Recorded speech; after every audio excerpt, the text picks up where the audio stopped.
So we heard today that retail media is a massive opportunity and obviously an opportunity that takes a huge investment. We know that Walmart now has an estimated staggering amount of 170,000 screens in store, and European retailers are just following suit. So we heard it this morning. Retail media likely to be bigger than TV by the end of this year. So, as retailers implement screens across stores, they will have to find the right balance between trying to not overwhelm shoppers in the fight for their attention, but equally also trying not to accelerate screen blindness as screens become a very familiar fixture in stores.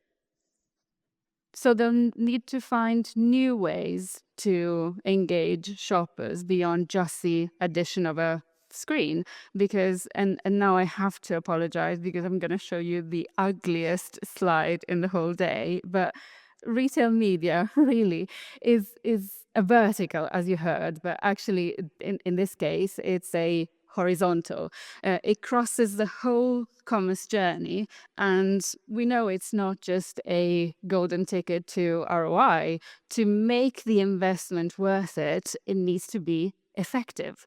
And for it to be effective, it means that it needs to connect with its audience, where the audience is using the proper tools of the channel, being in the moment at that specific time, in that specific place, in that specific channel, because we know that audiences are very specific. Therefore, in this case, we're talking about a shopper. We need to make sure that the content works for the shopper environment. Therefore, does it trigger a need or solve a problem? Does it save the shopper time? And does it save the shopper money?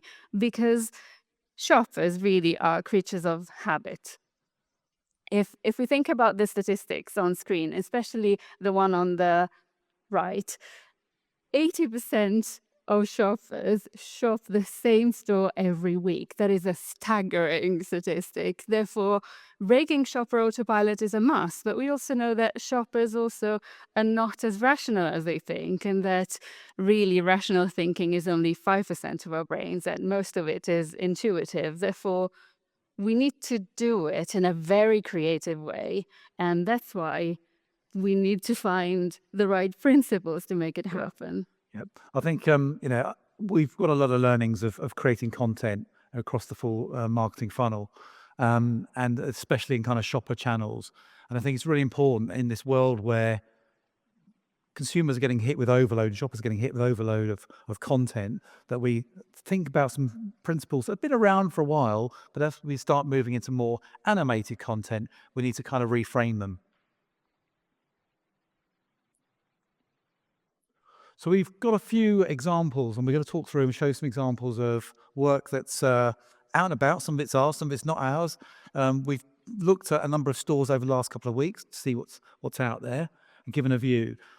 In doing this, we are not critiquing that work because we don't know the brief, we don't know how it was executed. It's just an observation to kind of bring this story to life.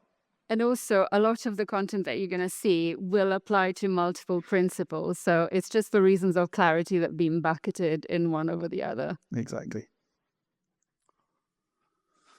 So the first one, I'm just going to play you the video.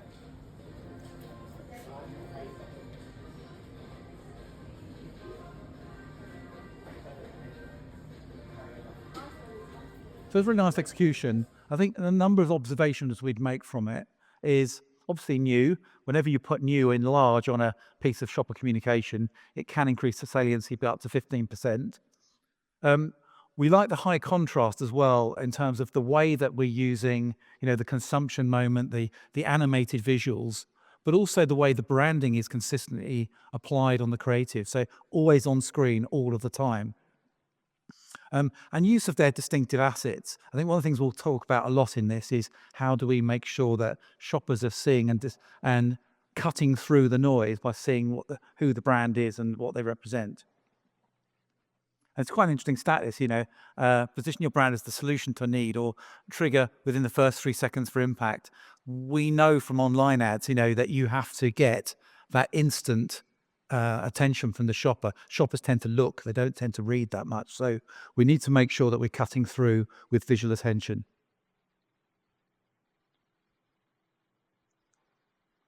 And here's another example for Mars. Again, very simple execution where they've used movement effectively, but again, using those sorts of distinctive assets.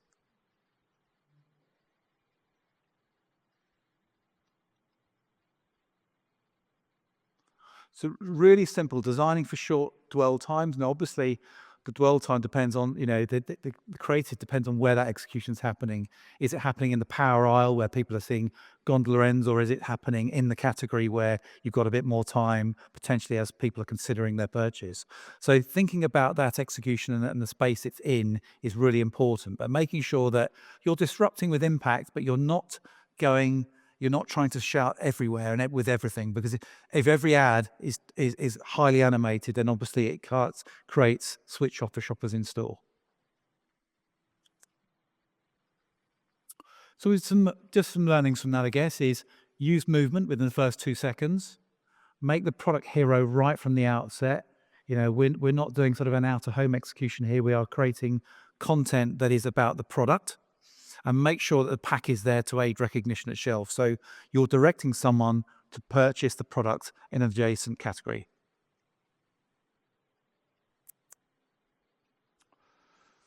And then the next one is really delivering the power of the brand. We know that, distinctive brand assets, colors, fonts, logo marks are shorthand for shoppers who are looking for that, frictionless experience. So we want to make sure that we cut through really quickly. So using those elements of the brand is all important. And here's just a static example of Tony's Chocolonely. They're a brand that's made a seismic shift in their strategy, moving their spend into TikTok and social channels, but also into in-store screen media. So again, looking at the pack, the fonts, you might say possibly a little bit overload in terms of copy, but in terms of the execution, it's instantly noticeable as Tony's. And you can animate the pack, you can animate the text or the call to action, depending on the job to be done. So again, some interesting learnings. And the signature color can increase brand recognition by 80%. It's quite a stunning number.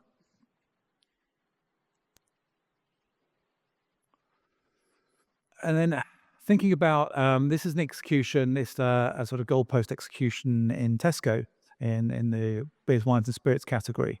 And let me just play you the video.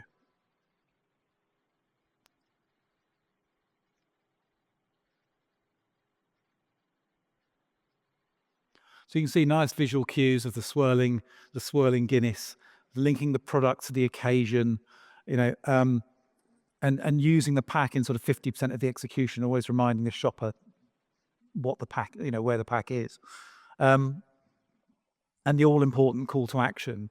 So it's a very interesting execution. We know that by having that product take up 50% of the space of the execution does create a greater uplift in terms of attention.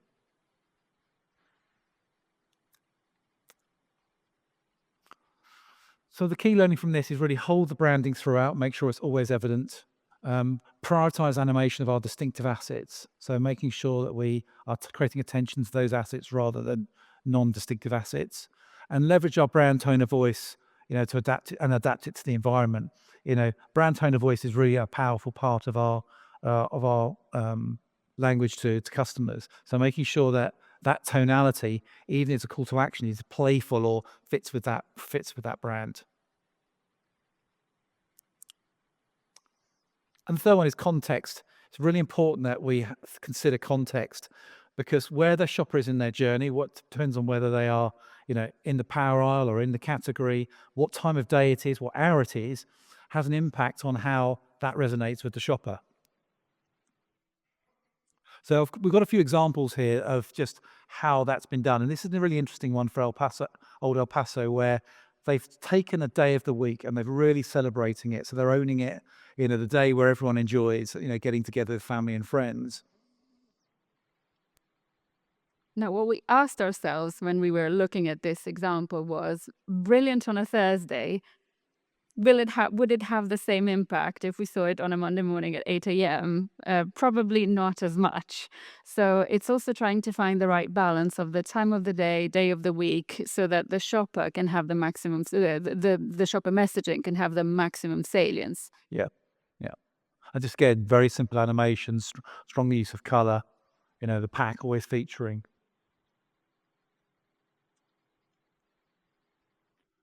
And here's another examples of, again, how within beers, wines and spirits, Carlsberg have approached it. And obviously, known for their proposition about probably the best beer in the world. They've leveraged that in terms of making it relevant to shoppers.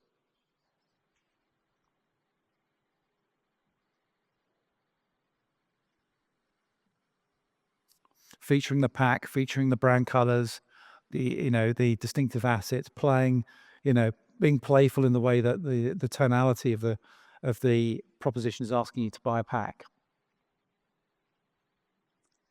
And it's brilliant because the product is right underneath. So you can really see how this is really aiding navigation, but also helping the contextual relevance of having the merchandise directly underneath.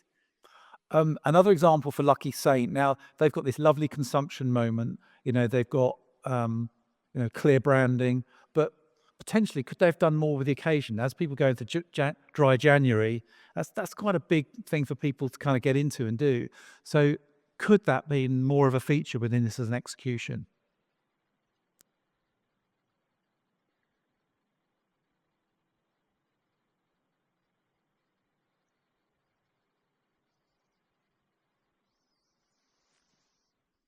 And I think that's where we think, there is the opportunity to really be a bit more single-minded, hard-hitting with shoppers in store, especially when so much else is going on. If you think of the average 5,000 bits of point of sale in the average store, and you've got all of these screens, you really need your message to be single-minded to cut through.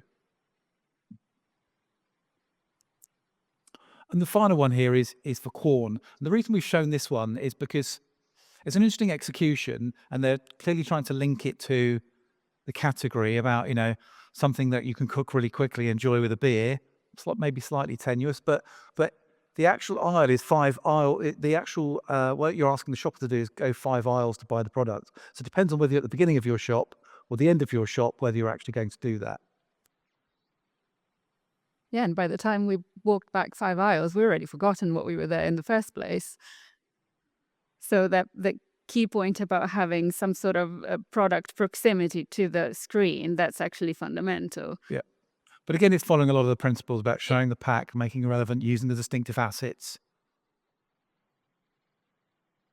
Yeah, had the freezer aisle been around the corner, game changing. And then we're going to show you an example of it's screen based, but it's for intelligent vending. Which intelligent vending is the kind of new format of vending machines where and Mars have implemented them, where you've got the opportunity to build more of a direct connection with your customer based on a time of day and location specific, etc. So they've created a number of executions. This one we've created for them around making it relevant to university students heading off campus at the end of the day, maybe doing a bit of study in the evening and needing kind of a sugar rush to kind of keep them going.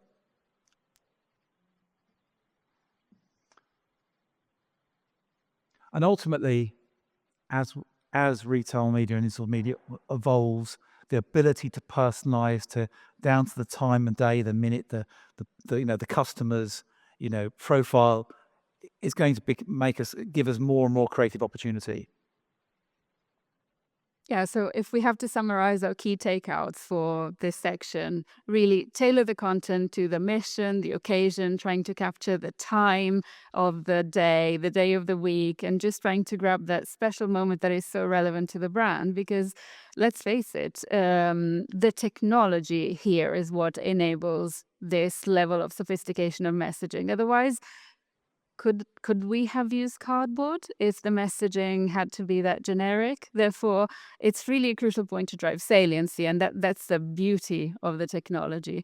The second point is about really designing for the location and the flow of traffic. We know that if you're seeing a display that it's really out of category, it's likely going to be seen while the shopper is in movement. Therefore, the animation needs to take into account. But if you're in aisle, you're likely moving way slowly, therefore you can take more in. And also, if you're in aisle, you're already interested in it, and therefore the attention span differs. So that needs to be taken into account, together with obviously what we said before about the product. It needs to be close to screens, so that it can really, we can reduce the amount of effort we're requiring shoppers to do in store. I think also when you stand in store and just watch shoppers walking past and seeing what they're looking at, what they're not looking at, it really brings it home as the reality and the scale of the task. Trying to cut through when someone's busily running down the aisle trying to buy their weekly shop on autopilot mode, picking up the things that they normally buy, or looking at promotions.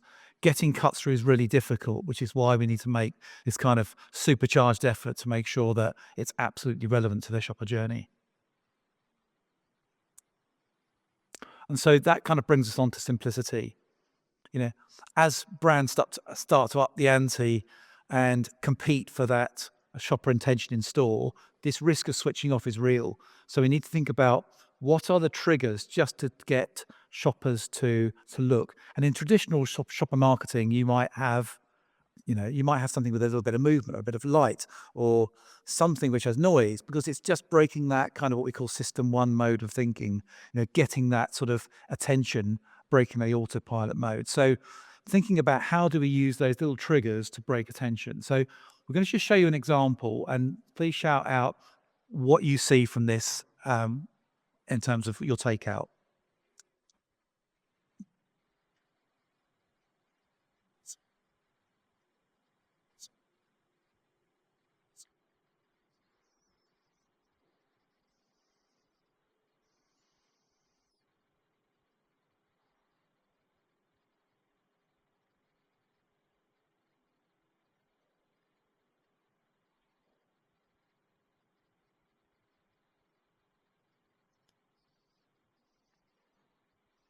So any thoughts on that? Anyone see, what do you see? How do you feel about that if you walk past that in store?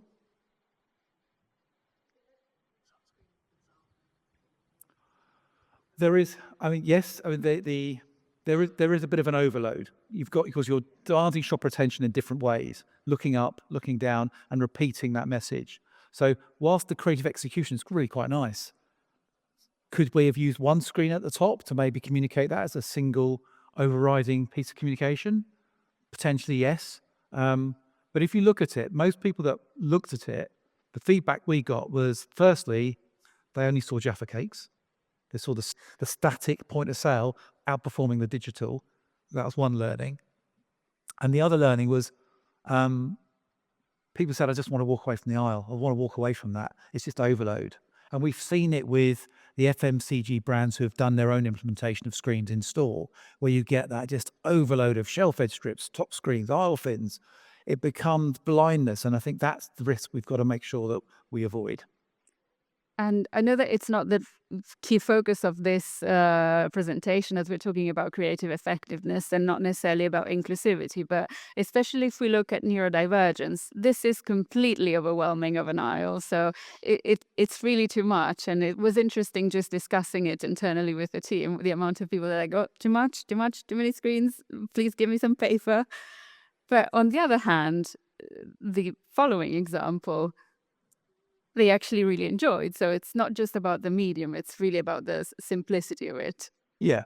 Again, just using very simple animation and movement and contrast, but also bringing up the proposition that sits on screen for a number, it gets repeated for a number of seconds, that benefit. Shoppers obviously buy benefits. So making that clear, and then just endorsing it with, money back guarantees and directing to the aisle, just the kind of hygiene factors of creating content that is effective.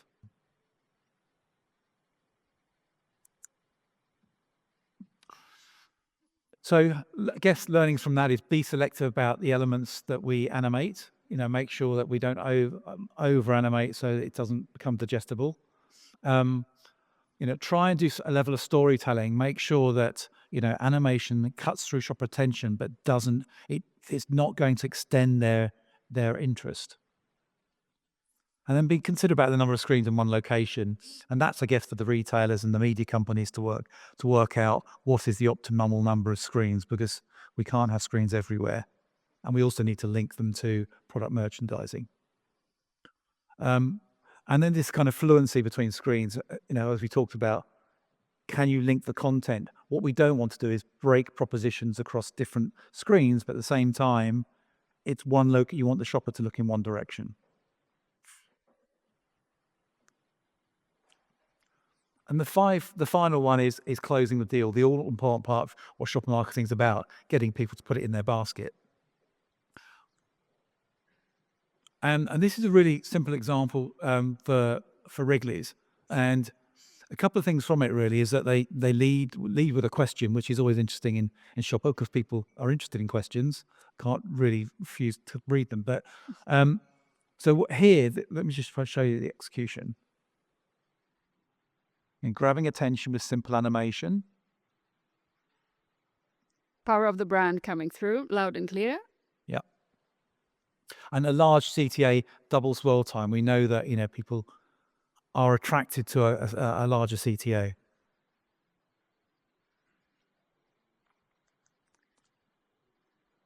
So I guess the quick learnings here are: keep it snappy, use directive copy, 5 to 7 words maximum, if not less than that.